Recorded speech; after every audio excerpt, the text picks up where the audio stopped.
جعان في نص الليل وعندك رغيف عيش؟ تعالى اقول لك على سندوتش خطير تحضره في اقل من 10 دقايق. بعد كده تجيب اي نوع جبنه عندك، انا عن نفسي جبت جبنه كيري، وتفرد الجبنه في السندوتش. بعد كده حطيت جبنه تركي، وهتجيب طماطمايه وتقطع الطماطمايه. بعد كده تجيب زيتون، ده لو انت حابب، يعني لو انت حابب تحط طماطم او زيتون. بعد كده هتجيب طاسه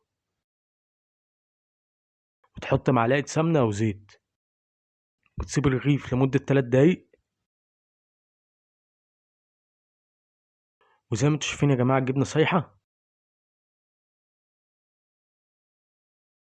هناكل بقى بسم الله. اختراع السندوتش طعمه خطير جدا، يعني انصحكم تجربوا الاختراع ده لجوع نص الليل.